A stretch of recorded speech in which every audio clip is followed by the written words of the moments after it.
Capítulo 5: Curas mentais em tempos modernos.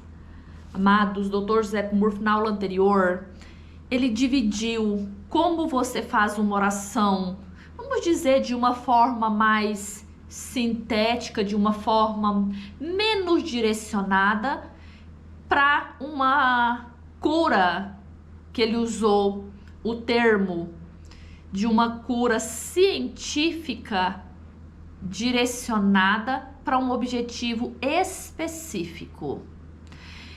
Eu deixei isso mais de uma forma que nós podemos compreender na prática nas duas aulas anteriores, para que nós compreendemos quando nós fazer uma cura para um paciente, ele está ali buscando a nossa orientação, seja essa pessoa um praticante de ciência mental, seja um cartomante, seja um astrólogo, seja um terapeuta, seja um psicólogo, ele vai trabalhar de uma forma mais direta. Quando é alguém da nossa família, alguém dos nossos conhecidos, muitas vezes essa pessoa não está ligado diretamente a nós. Nós ficamos sabendo que está passando por um problema, seja ele de enfermidade, seja ele afetivo, seja ele financeiro, seja ele de aspecto moral. Porque a gente às vezes fala tanto de curas de enfermidade, mas esquecemos que o caráter, os princípios de uma pessoa também necessita de uma cura. Ela é uma cura de caráter, uma cura de valores e de princípios. Uma pessoa que tem ali seus valores quebrados precisa realmente de um tratamento. Mas nós ficamos tão envolvidos nessas que são mais, vamos se dizer, comum, normais, que nós esquecemos que tem outras tão necessárias e que merece a nossa atenção. Quando nós falamos dessas curas, e é o ponto que eu estou a levar vocês à consciência, que quando essa pessoa vem buscar os nossos atendimentos, a nossa orientação, nossos conselhos, seja ele de forma profissional, essa pessoa trabalha nessa área, ou seja, pessoas que já conhecem esses valores, essas filosofias e que prestam algum serviço de forma indireta, que não seja um profissional, que não trabalha de forma profissional. Já relatei para alunos e pacientes que eu tenho um amigo que ele faz esse trabalho muito bem e de forma gratuita, de forma que ele tem o prazer de contribuir para a humanidade de uma forma silenciosa, de uma forma mais oculta. Poucas pessoas sabem desse conhecimento que ele tem, e aqueles mais próximos sempre procuram ele para orientações. É uma maneira de ajudar. Quando nós somos procurados, nós estamos trabalhando de uma forma direta. A pessoa quer, a pessoa está nos buscando. Seja ali às vezes por uma pressãozinha da família que não aguenta mais o comportamento dessa pessoa, seja ela que tomou consciência que ela precisa realmente melhorar aquele aspecto, aquele temperamento, enfim. Essa é uma forma que o Dr. Joseph Murphy já vai dar um pouco mais de clareza desse capítulo para frente. A maneira de nós nos posicionar de forma específica, de forma direcionada para um objetivo específico e de uma forma mais geral, de uma forma mais genérica. É uma pessoa que está passando por enfermidade. Vamos entrar em oração, mas de uma forma cautelosa, de uma forma que não vou interferir no karma dela. Ela não chegou até mim. Se tiver uma possibilidade de eu falar com essa pessoa, pedir permissão, dizer: fulano, você quer que eu ore para você, que eu coloque você nas minhas orações? É uma cura que você quer? Posso orar para você? Às vezes a pessoa nem acredita, você vai perder o seu tempo com isso para quê? Ao invés de você cuidar da tua vida, dos teus valores, dos seus princípios, da tua moral? Fica essa dica, fica esse esclarecimento. O próprio Dr. Joseph Murphy perguntava quando uma mãe vinha pedir oração, pedir cura para o filho. Ele sempre traz esses relatos para que a gente tenha clareza para não sair fazendo besteira. Por isso eu estou trazendo nessa primeira consideração antes de nós entrar nessa aula. Observa se essa pessoa quer. Outro ponto importante a ser levado em consideração: se a pessoa está doente e não sabe, não está consciente, uma pessoa em coma, uma pessoa que está sob medicamento, que são muito fortes, que a pessoa às vezes está oscilando, às vezes pode estar tendo algum tipo de delírio. Aí essa pessoa, nós podemos orar para ela de uma forma pedindo que a inteligência infinita faça o que for melhor para que ela passe por aquele karma, que ela evolua, que a mente dela volte aos pés do Cristo. Essa sempre foi a sugestão, sempre foi a orientação dos mestres. Quando for fazer oração para alguma pessoa que não está consciente. Então vamos para a nossa aula, Curas Mentais nos Tempos Modernos, aula de número 29, página 88. Fé subjetiva. E o que isso significa? O que é uma fé subjetiva? O que isso significa? Isso tem a ver com o que eu acabei de dizer? Existe fé objetiva, fé subjetiva?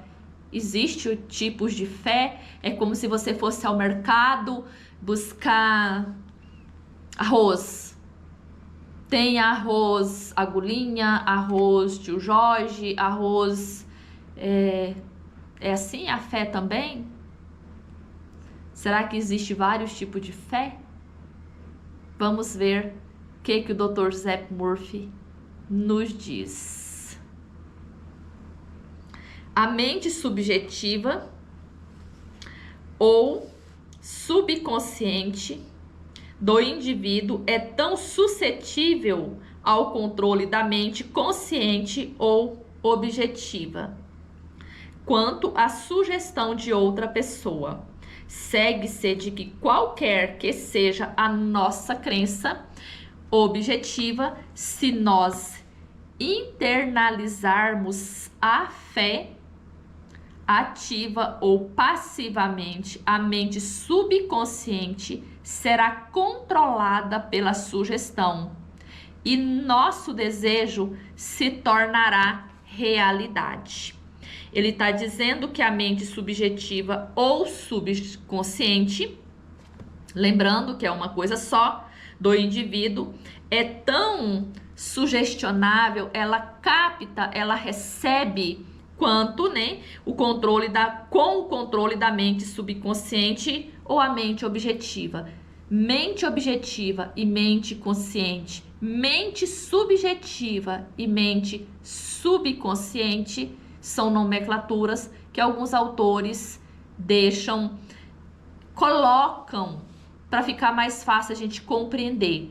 Mas que o Dr. Joseph Murphy vai usar muito a mente subconsciente e não mente subjetiva. Lembrando que é uma coisa só, apenas o nome são diferentes. Que qualquer que seja a nossa crença, que nós estamos conscientes que nós temos essa crença ou não, a nossa mente é muito sensível a essa observação. Ela é muito sensível. É como se ela estivesse observando tudo e ela vai entendendo que aquelas emoções, principalmente, estamos falando algo, é uma brincadeira, mas tem emoção.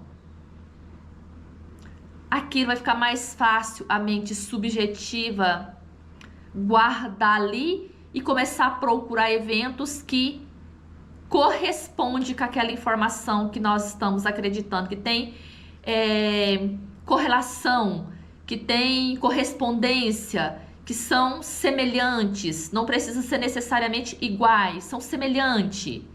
Se eu brinco sempre que eu sou uma pessoa idiota, que eu sou uma pessoa burra, então eu vou estar sempre, a mente subconsciente, ela vai estar sempre me levando a eventos que correspondem com aquela brincadeira que eu estou fazendo, porque a brincadeira ela tem um senso de alegria, ela tem ali uma ação do nosso corpo que corresponde com aquelas informações. Então eu vou, se eu não ser chamada de pessoas idiotas, eu vou me colocar em posição que eu vou me passar como idiota. Ou eu vou presenciar algum evento, mesmo que não seja eu, o próprio indivíduo, mas que eu vou presenciar algumas pessoas que às vezes eu acho injusto de ser chamado, de ser colocado como uma pessoa idiota. Por que eu vou estar em eventos, em experiência desse tipo? Porque a minha mente, ela vai criar essas oportunidades. É uma lei e ela vai ter que trazer algo que combina com isso. Por isso o doutor separou esse capítulo para falar um pouco sobre isso. Não que ele não tenha falado no início. Segue-se que qualquer que seja a nossa crença objetiva, a crença consciente, se nós internalizarmos a fé, nós temos uma crença, se nós acreditar naquela crença, ativa ou passiva, a mente subconsciente será controlada pela sugestão e nos levará a evento semelhante. A fé necessária nas curas mentais e de natureza puramente subjetiva.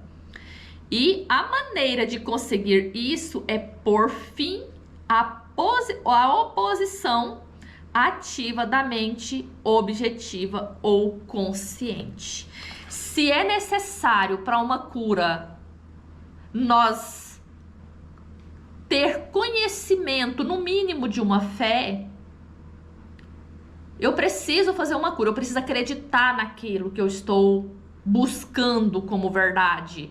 É uma cura de uma doença? É uma cura de uma crença que eu acredito sobre falta de dinheiro? Ou sobre falta de segurança?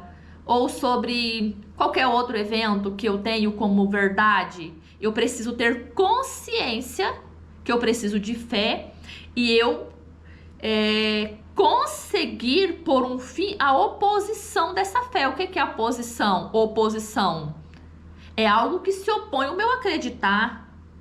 Se eu acredito que, independente se eu for ao médico ou não, a minha mente tem um poder, eu estou colocando em equilíbrio essas duas mente.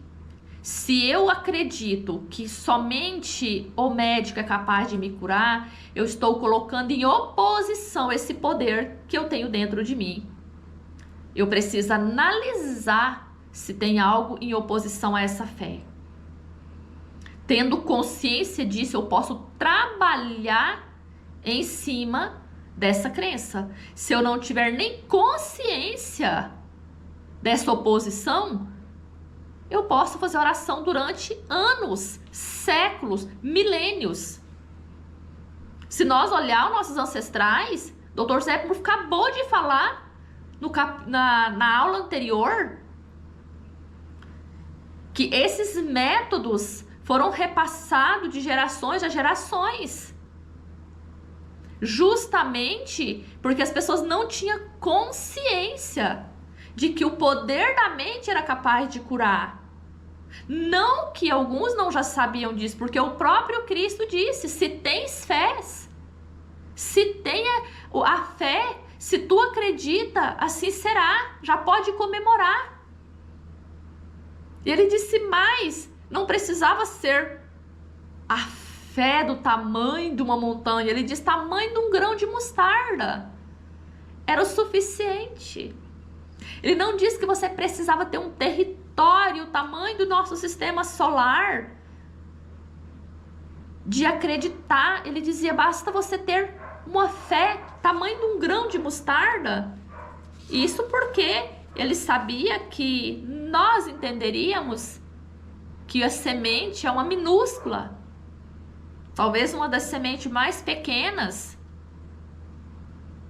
Se não for a mais pequena, é uma das mais pequenas, por isso simbolizado nas escrituras, que não precisa ser muita fé, basta a gente tê-la, que no processo da nossa experiência, nós vamos tendo mais e mais e mais fé. Porque no processo da experiência, nós vamos precisando de desenvolver a nossa fé. Ela é desenvolvida na experiência. Ela é desenvolvida nas nossas próprias experiências, no nosso deserto. Por isso, o próprio Deus disse a Moisés que ele apenas caminhasse, que ele atravessasse os desertos, que durante a viagem, durante a caminhada, ele, o próprio Deus, se manifestaria. Não era Moisés ficar parado esperando Deus dar os sinais. Ele diz, caminha, que eu vou dando sinais. É só a gente ler o livro de Gênesis. Mas se a gente for para frente, Êxodo, se nós for nos livros Números, todos os livros estão dizendo isso. Não é uma novidade o que o Dr. José Epimurfo está dizendo aqui. É uma realidade. Para que ocorra a verdadeira cura do corpo, evidentemente, será muito melhor que as mentes consciente e subconsciente estejam em um estado de aceitação e completa fé.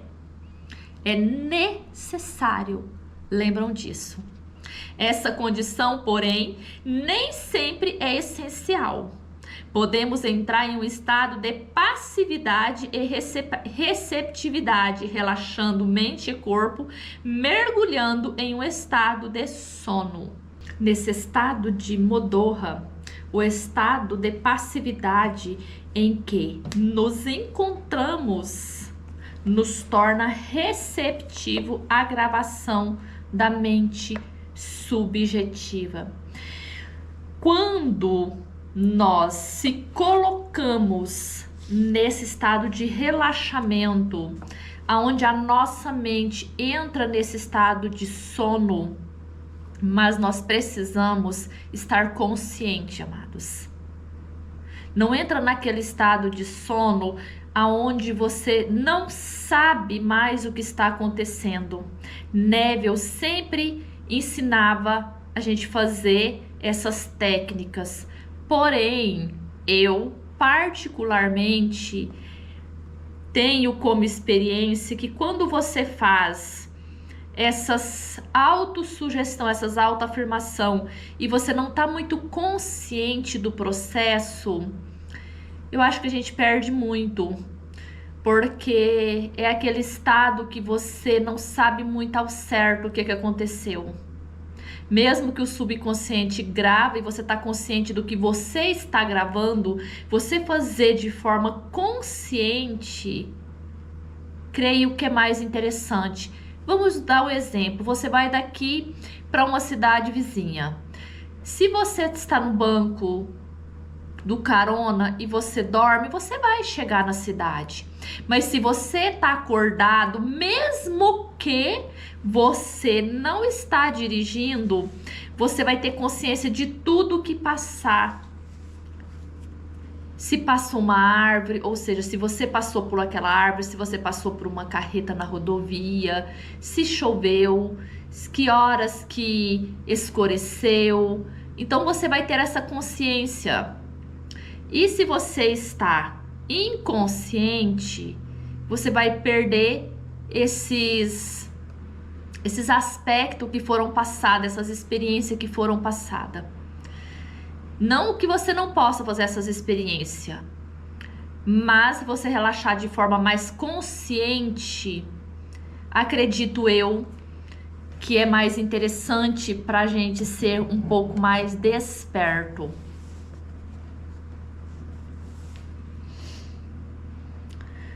Certa vez uma pessoa me perguntou: como foi que fiquei curado com o pastor fulano de tal, quando ele me disse que não há essa tal de doença e que a matéria não existe? Não acreditei nem em uma única palavra do que ele disse. Achei que ele estava insultando minha inteligência. Ainda assim fui curado.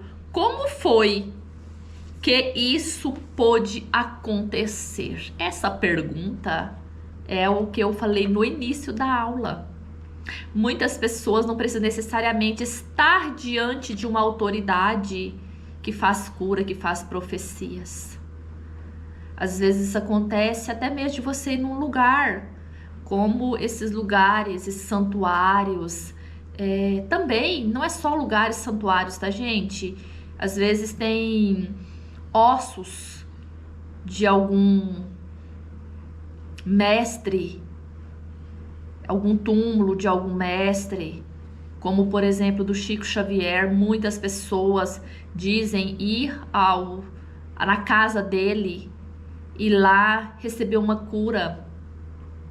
E às vezes a pessoa não estava buscando cura. É justamente a pergunta que a pessoa está a fazer, tá bom? A explicação é simples. Ele foi acalmado com as palavras tranquilizadora e instruída a entrar em um estado de absoluta passividade e nada dizer nem pensar por algum tempo. O pastor tornou-se tão passivo, tranquilo, calma e intensamente durante meia hora, disse esse homem que ele iria ter saúde perfeita, paz, harmonia e completude. Quando a pessoa serenamente, e lembra que a nossa mente subconsciente, lembra que esse poder infinito, essa inteligência infinita, ela está em todo lugar. Como eu disse, de alguns lugares que pessoas moraram ali naquele ambiente, foi empregado, foram colocados no sentido grosseiro da palavra. A pessoa orava, a pessoa tinha forma, pensamento muito construtiva. E a pessoa entrou em contato com aquela energia, a pessoa em algum momento deu abertura à mente dela. Assim como na radiestesia. Os radiestesistas que medem num prédio, ali tem se foi enterrado animal, se esse animal teve sofrimento, se alguma pessoa desencarnou ali, ou seja, fez a passagem, fez uma transição de uma forma dolorosa. Uma pessoa que foi amarrada, que foi violentada sexualmente numa casa até a morte, a energia fica ali. Isso é muito claro pra gente que já estuda ciência mental. A mesma coisa são feitas as curas. Tem ambientes que a pessoa passou ou pessoas passaram, esses campos de concentrações, lugar que são presídios, cadeias públicas. Ali foram muitos pensamentos, muitos sofrimentos, às vezes autoridades da segurança que maltrataram pessoas. Ali fica aquela forma pensamento. A gente não pode afirmar, e nem nos afirmamos na ciência mental, que é o espírito da pessoa que está ali. Não é isso. É uma energia, é uma emoção que foi emanada do pensamento da pessoa e que ficou como uma energia naquele ambiente. E quando você entra em contato com esse lugar, você sente essa energia. Ao fim de meia hora, o homem sentiu ser imenso alívio e recuperou a saúde. É fácil compreender que a fé subjetiva dessa pessoa tornou-se realidade devido à sua passividade sob tratamento e sugestões de saúde perfeita, que foram transmitidas à sua mente subconsciente. As duas mentes subjetivas estavam nesse momento em estado de comunhão. Percebe que as duas mentes ela tem a mesma qualidade. Então a mente subconsciente do pastor com a mente subconsciente do paciente estavam em ressonância. Por que que às vezes a gente entra num lugar e sente um mal-estar? Porque você tem que estar na mesma frequência vibracional daquele ambiente para você perceber. Se uma pessoa tem clarevidência, tem sensibilidade, ele entra num lugar desse, ele não está em harmonia, ele sente essa vibração que a gente chama de ruim. Se ele está em harmonia, ele vai perceber, mas ele não vai sentir nada. Ele sabe que ele tem, mas aquilo não vai chegar de uma forma que vai impactar o corpo físico dele. Ele sabe, mas não incomoda. É a mesma coisa de você ver um animal. Você vê uma cobra, mas ela não te traz medo. Você sabe que ela tá ali, mas você não sente medo dela, porque você sabe que ela só vai te atacar se você entrar em ressonância com ela no sentido de ataque. Se você o atacar, ela vai entender que você, por instinto, ela vai entender que você quer o prejudicar, então ela vai te prejudicar também. Se você não entrar em processo de ataque, de defesa contra aquele animal, ele vai passar, ele vai passear sobre teu pé, ele vai caminhar pela tua casa, mas nesse sentido não vai te atacar. A mesma forma, por que que um praticante, ele vai para qualquer lugar e ele não se sente incomodado? Porque ele percebe, ele sabe que tá ali aquela energia, mas aquilo não chega até ele de forma prejudicial, mas não significa que ele não perceba, tá? É fácil compreender que a fé subjetiva dessa pessoa tornou-se realidade devido à sua passividade sob o tratamento e sugestões de saúde perfeita que foram transmitidas à sua mente subconsciente. As duas mentes subjetivas estavam nesse momento em estado de comunhão. Foi o que eu acabei de explicar e repetir para que vocês compreendessem. Se o paciente tivesse permitido que aflorasse dúvidas sobre o poder do curandeiro e a validade da teoria em que ele se baseava, essa reserva teria atuado como autossugestão antagônica. As sugestões do pastor teriam sido fortemente prejudicadas ou mesmo inteiramente anuladas. No estado sonolento de Modorra, contudo, a resistência da mente consciente foi reduzida ao mínimo.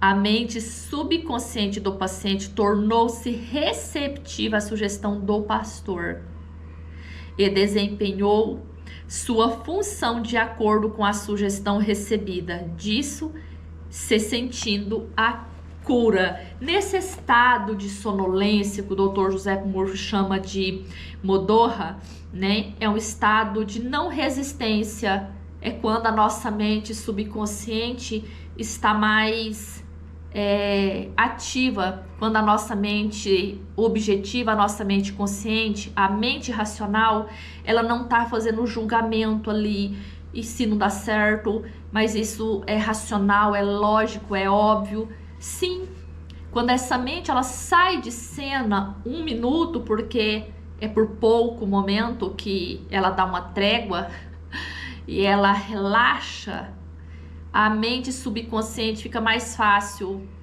ela aceitar as sugestões, porque a mente subconsciente ela tem como o vigia no portão a mente consciente, ela que dita as regras, não e sim, mesmo que nós não temos consciência dela, mas ela precisa de estar atenta para que nós não deixamos passar nada.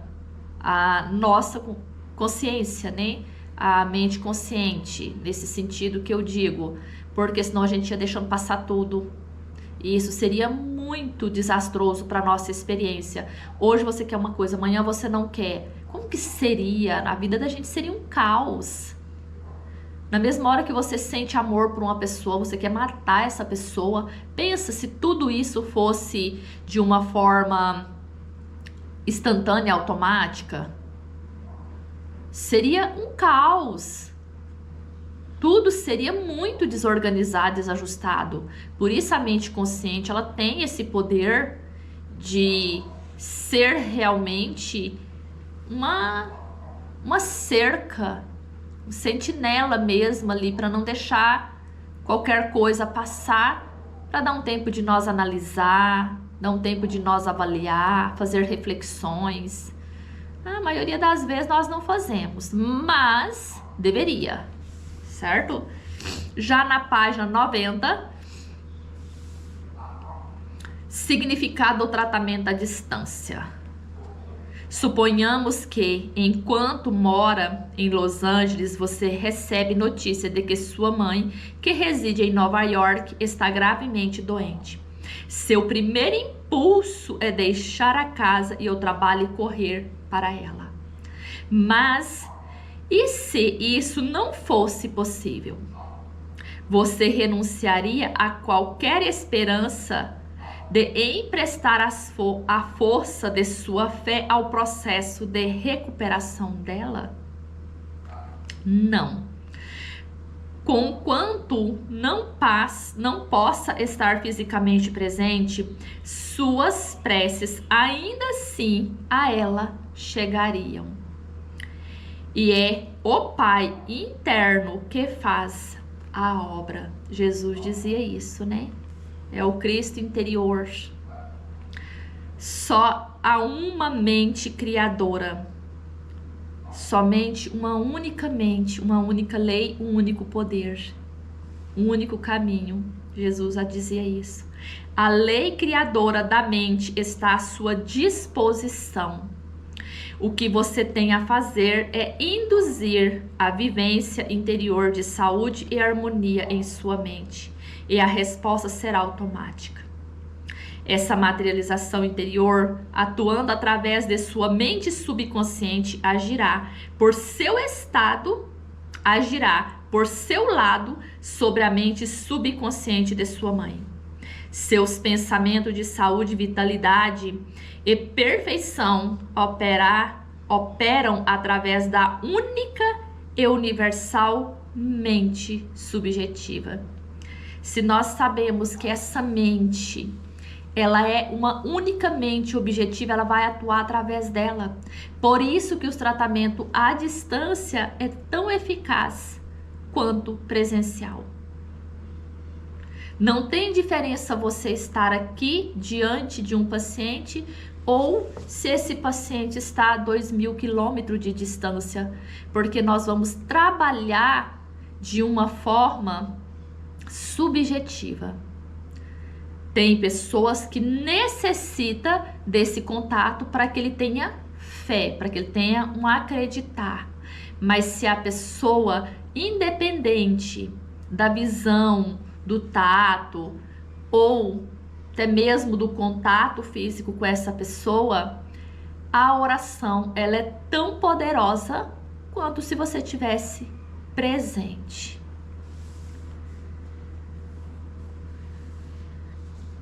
Põe em movimento uma lei do aspecto subjetivo da vida, que se manifesta através do corpo de sua mãe como cura. No princípio da mente não há tempo e nem espaço. A mesma mente opera através da sua mãe e de você, onde quer que vocês possam estar. Na realidade, não há tratamento à distância em comparação com o tratamento presente. Foi o que eu acabei de dizer.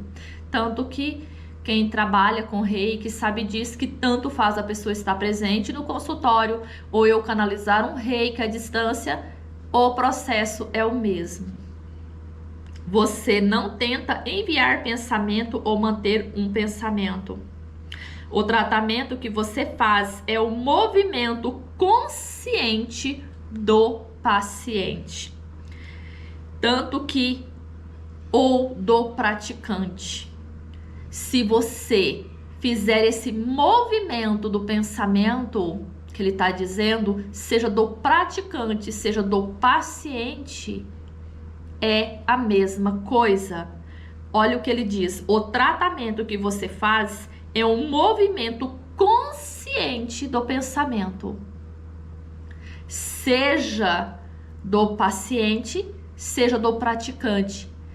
Quando você lê O Caminho Infinito, de Joe Goldsmith, ele fala isso muito no livro dele, que muitas pessoas pensavam nele, muitas vezes ele sonhava com alguma pessoa, e no outro dia ele recebia um telefonema, recebia cartas, dizendo que a pessoa estava em apuros, pedia em pensamento socorro para ele ou por ele, e ele recebia. Por quê? Porque a mente dessa pessoa é de um pensamento correto, condutas retas.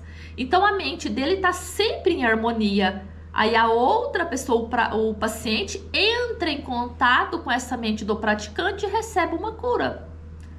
Seria isso você também fazer num santuário, nesses lugares sagrados. Bastava você na tua casa entrar em contato com o pensamento, fazer esse movimento do pensamento desses lugares. Não era isso que Jesus fazia? Não foi isso que a mulher fez? Apenas tocar nas vestes do Cristo?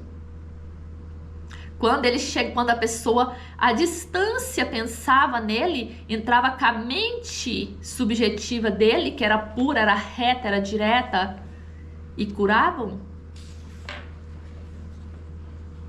tornando-se consciente dos aspectos de saúde, bem-estar e relaxar.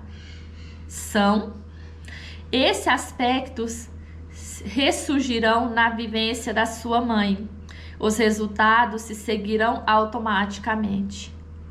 Vejamos um exemplo concreto do que é erroneamente chamado de tratamento à distância. Uma mulher em Los Angeles soube que a mãe residia em Nova York. Estava com trombose coronária.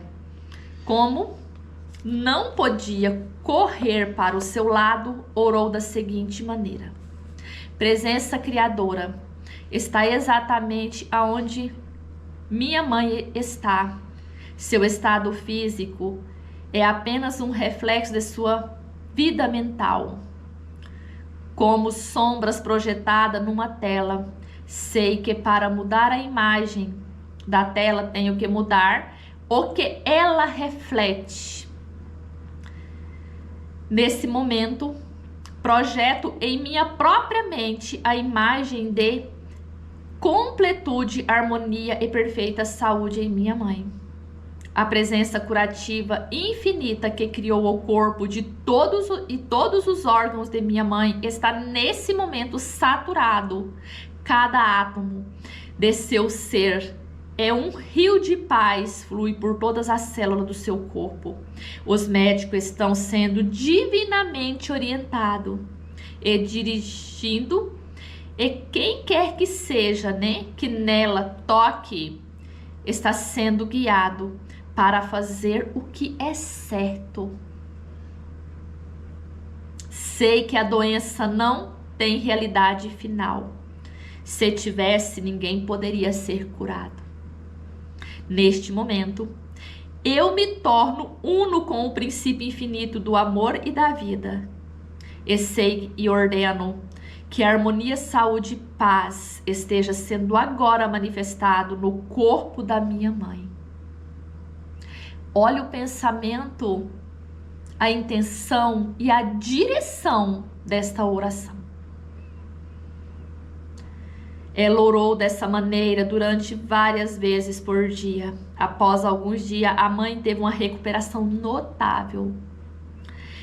O cardiologista ficou espantado e cumprimentou-a por sua grande fé no poder de Deus. A conclusão que se formou na mente da filha e foi aceita com fé perfeita, pôs em movimento a energia criativa existente na mente subconsciente universal, que se manifestou no corpo da mãe como saúde e harmonia perfeita. O que a filha sentiu como verdade sobre a mãe foi na mesma ocasião manifestada na vivência desta última, ou seja, da própria mãe. Quando nós temos essa certeza, amados, essa certeza tem que manifestar do outro lado. Lembra que ele deixou claro que a mente universal, ela entrou nessa mente universal, mudou não o reflexo que estava no espelho, ela mudou dentro da consciência que estava refletindo nesse espelho, que seria o quadro que apresentava como enfermidade. Se nós compreendermos perfeitamente essa ideia de cura, ela será muito mais rápida dentro de um consultório, dentro das nossas práticas, dentro das nossas experiências. Para isso é necessário a gente ter essa consciência. Como que eu entendo o que é uma cura?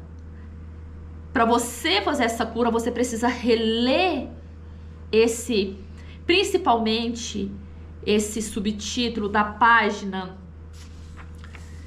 91, que você vai compreender que essas mentes, que parece duas, mas que ela tem funcionalidade diferente, mas que é uma única mente, não temos mente subconsciente, mente consciente. Ela tem funções diferentes. Por isso nós podemos controlá-la. Se ela não tivesse, nós não poderíamos controlar. Seria uma coisa desgovernada. Por isso o Dr. Joseph Murphy chama de oração científica, oração direcionada para um objetivo específico. Ela orou durante várias vezes no dia para que a mãe do outro lado pudesse receber através da mente subconsciente.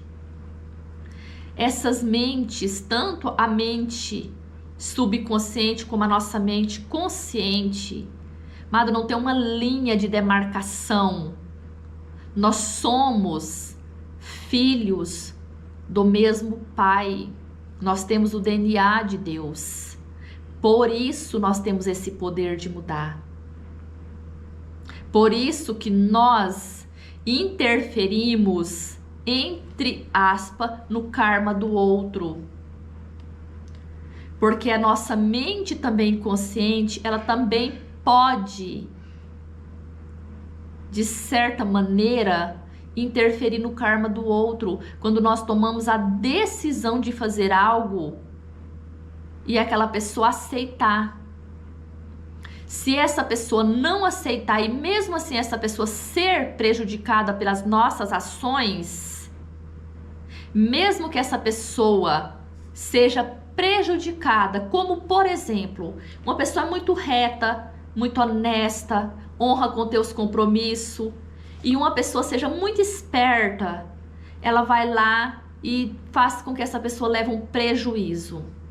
Essa pessoa não fica magoada, essa pessoa perdoa, essa pessoa fica mais atenta e entende que o poder de Deus nunca pode falhar e ela recupere em dobro o que foi como prejuízo.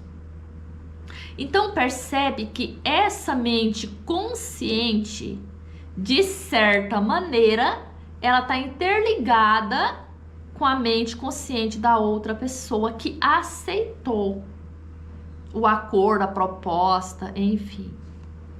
Digamos que seja um acordo ali, uma compra de um veículo e essa pessoa levou um prejuízo. Foi acordado. Não foi uma coisa que foi feita no escuro, foi um roubo, não. Mas, digamos que aquela compra daquele carro, aquele carro valia mais. E a pessoa que vendeu por inocência levou um prejuízo. Ela descobre, ela sabe que valia mais, alguém falou com ela. E ela ora a Deus, se perdoando por aquela ignorância.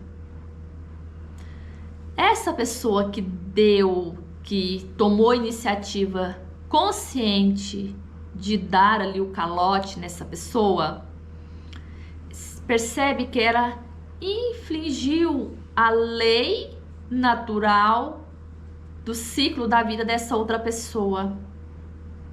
Então ela tem que receber aquele contrapeso como prejuízo, porque é uma lei universal e a lei do equilíbrio. Senão fica descompensado e o outro que recebeu o prejuízo, alguém tem que oferecer também para ele a mais, para ele não ficar também no prejuízo e sair fora do equilíbrio do universo. É assim que o universo é equilibrado, é assim que o universo é construído, por leis. A pessoa fica tão grato por ter recebido aquela informação ou qualquer coisa do gênero, que a pessoa vai lá e dá mais. Ela sabe, ela faz isso de forma consciente, percebe? O outro fez de forma consciente em dar o prejuízo. O outro repõe essa quantidade de forma consciente. Não pode ser de forma inconsciente, não pode que ele passou dinheiro a mais sem perceber. Ele sabe que isso é. Vou dar um exemplo mais prático. Eu sempre digo que eu dou mais o conhecimento do que alguém está me pagando. A hora de um terapeuta, né, uma sessão de terapia é 45 minutos, no máximo uma hora. Ninguém passa disso. Mas eu sempre passo 1h30, 2 horas, depende. E eu sempre encontro pessoas para repor em valor de dinheiro isso que eu dou aos meus alunos, a um paciente, a um estranho, em qualquer lugar que eu faça. Sempre tem alguém que diz, olha, tua consulta é muito barata, vale muito mais, e eu vou te dar um valor X a mais. É consciente, não é que ele passe esse dinheiro sem perceber para minha conta.